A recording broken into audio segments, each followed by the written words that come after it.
What's up, guys? Alright, so we got a big development with Stylus Studios. In the test place right now, they've added a lot of stuff, and a lot of people are making videos on it, so I think it's a good idea to decompress it and get my take of this whole situation out there. So, first and foremost, let's just start with the GUI. What they've changed with the system. Pretty much in settings, now it's much more organized. There's much more scaling settings, just random, there's more rendering capabilities. There's just a bunch more settings to make the game better. And the most important part is keyboard and controller. You can now bind completely to whatever you want. This is such a huge thing. I'm a big fan of this.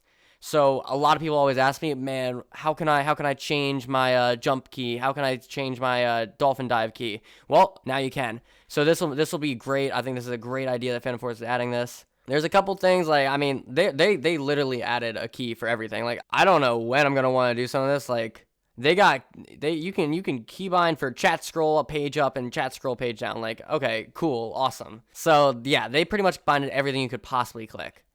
And yes, there's a lot more customization here. Now you can toggle bullet casings just so everything can run smoother. This is good. Looking good so far. They made a lot of changes as far as guns and weapons and stuff, but that's a lot to decompress, and a lot of it's just sounds, to be honest. So I'm not really going to talk about weapon specifics. However, on the right, the iconic chart, the damage chart that a lot of people don't know how to read and interpret too well. Now they have this little handy dandy thing where you can actually scroll across distance, and it'll show the exact damage for each shot. Dark red being headshots, orange being torso, white being limb naturally, and it shows the multiplier. Everything's calculated already, and you can enter the distance. Let's say I hit him from 150 studs. It'll put me automatically at 150 studs exactly, and you can see just how much damage it does. So this is also really helpful. Going to make things a lot easier for the average user playing the game.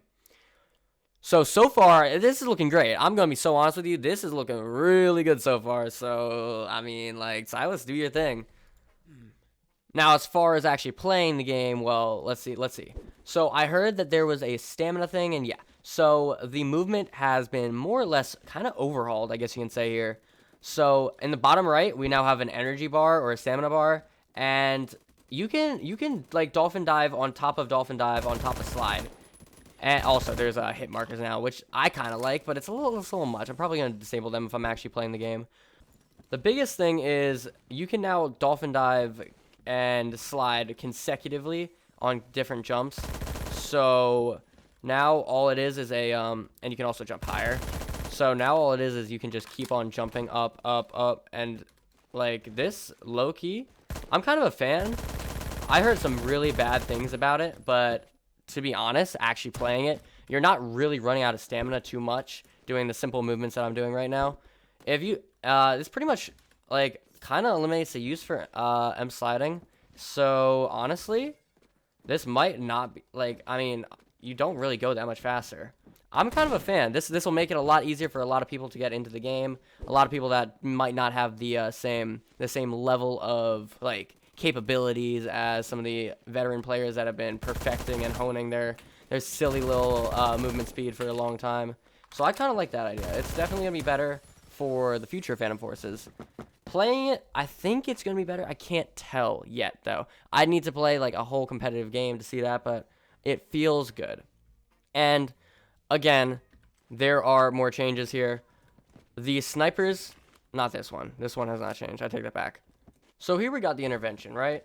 And when you zoom in, the scope, okay, I don't know if you can tell in the video, but the scope is much different. It's a lot more I want to say older Call of Duty's type of deal. There's a lot of sway. There's a lot. You actually need to naturally stop the thing. And was that guy's laser on my head? Could you actually see the laser? That's definitely what happened there, right? I don't know, but that might have been what just happened. It's gonna be a lot harder to get quick scopes with default scopes. That's for sure.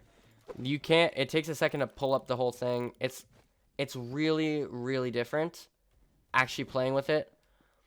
It's just slower. It feels more like a real sniper rifle. I think it's, I mean, I'm not going to be a fan of it because I'm a fan of quickscoping, but I think it's definitely a good update if they want to be realistic. Plus, I love the pull out and put away animation for the sniper rifles now. That's really good. But yeah, that's overall a lot of the things that have changed. There's some pretty big things they're experimenting with right now, mainly stamina and the new movement system. I think it's better, honestly. It's super clean, it's not bad, and it's much easier to use. A lot of the old strategies won't work. Is definitely an issue, an area of concern for a lot of people. But I feel like this could be better theoretically. I think they should give it some more time in testing and see how it works. But yeah, definitely keep an eye out for this update. It could be really good, it could be really bad. I don't know. It depends a lot on how the community is going to handle it. But yeah, this was just a quick update. Thank you everyone so much for watching. If you guys enjoyed, make sure to drop a like and subscribe. See you guys in the next video.